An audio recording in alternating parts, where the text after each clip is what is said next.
തെളിച്ചമേകാൻ പൊൻപുലർക്കാലം വെളിച്ചമാകും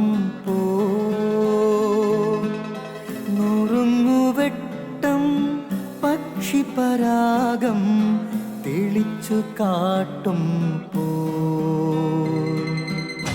വരുന്നു ദൈവം മനസ്സിനുള്ളിൽ തിളക്കമേകിടാൻ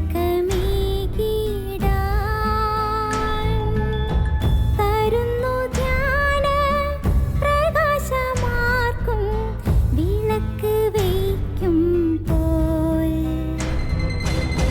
നുറുങ്ങുവെട്ടം ഇറങ്ങിടട്ടെ ഹൃദന്തമെല്ലാം യുഗപ്രകാശത്താൽ മറഞ്ഞിടട്ടെ മാനാന്ധകാരം യുഗപ്രസാദത്താൽ നുറുങ്ങുവെട്ടം.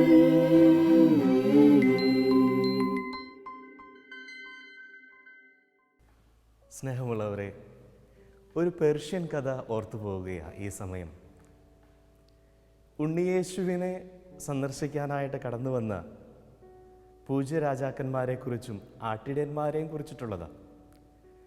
ആട്ടിടയന്മാർ കാലിത്തൊഴുത്തിൽ ഉണ്ണിയെ കണ്ട് വണങ്ങി ആരാധിച്ച് അവർ തിരിച്ചു പോയപ്പോൾ ഈ പേർഷ്യൻ കഥയിൽ ആ കഥാകൃത്ത് ഇപ്രകാരം പറഞ്ഞു വയ്ക്കുകയാണ്: ദൈവത്തെ കണ്ട് ആരാധിച്ച് തിരിച്ചുപോയ ആ ആട്ടിടയന്മാർ പിന്നെ തങ്ങളുടെ ജീവിതത്തിൽ ഒരിക്കൽ പോലും ആ ആനന്ദത്തിൻ്റെ തികവയിൽ നിന്ന്, ഹൃദയത്തിൽ നിന്ന് വന്നുകൊണ്ടിരുന്ന ഓരോ ഗാനത്തിൻ്റെ ഈരടികൾ എല്ലായ്പ്പോഴും അവർ പാടിക്കൊണ്ടിരുന്നു എന്നുള്ളതാണ്.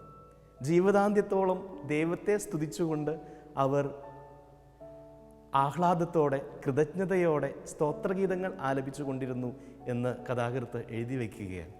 കാരണം അതിന് കാരണമായിട്ട് കഥാകൃത്ത് പറയുന്നത് എങ്ങനെയാണ്? അവർ കണ്ടത് ദൈവത്തെയാണ്, അവർ അനുഭവിച്ചത് ദൈവത്തെയാണ്, അവർ മനസ്സിലാക്കിയതും ആ സ്നേഹം നുകർന്നതും ദൈവത്തെയാണ്. അതുകൊണ്ട് ആ ഒരു ഹൃദയത്തിൽ ആ ഒരു ദൈവാനുഭവം സ്വീകരിച്ച നാൾ മുതൽ പൊതുവെ പാട്ടുകാരായ ആട്ടിടയന്മാർ പിന്നെ ഒരിക്കലും ആ പാട്ട് നിർത്താനായിട്ട് അവർക്ക് സാധിച്ചിട്ടില്ല. അത്രമാത്രം സന്തോഷം അവരുടെ ഉള്ളിലുണ്ടായിരുന്നു. സ്നേഹമുള്ളവരെ, നമുക്കും ഈ ആട്ടിടയന്മാരുടെ ഈ ഒരു മാതൃക നമുക്ക് ഉൾക്കൊള്ളാം.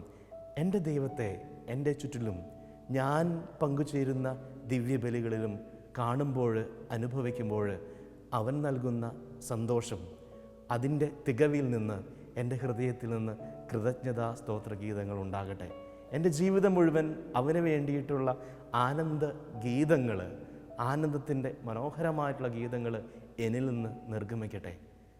ഞാൻ കടന്നു ചെല്ലുന്ന വേദികളിലും, ഞാൻ കടന്നു ചെല്ലുന്ന സ്ഥലങ്ങളിലും ആ ഒരു സന്തോഷം അനേകർക്ക് പകർന്നു കൊടുക്കാനായിട്ട്, എൻ്റെ ക്രിസ്തുവിൽ നിന്ന് എനിക്ക് കിട്ടുന്ന സന്തോഷം അനേകർക്ക് പകർന്നു കൊടുക്കാനായിട്ട് എൻ്റെ ജീവിതത്തിലെ ചര്യകളിലൂടെ, പ്രവൃത്തികളിലൂടെ, ശുശ്രൂഷകളിലൂടെ നമുക്ക് ഓരോരുത്തർക്കും സാധിക്കട്ടെ.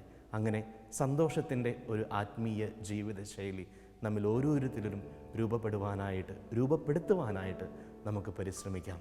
സന്തോഷം പകർന്നു നൽകുന്നവരായിട്ട് നമുക്ക് നമ്മുടെ ജീവിതത്തിൽ ആ ഒരു കൃപയ്ക്ക് വേണ്ടി പ്രാർത്ഥിക്കുകയും ചെയ്യാം. സർവശക്തനായ ദൈവം നമ്മെ ഓരോരുത്തരെയും അനുഗ്രഹിക്കട്ടെ.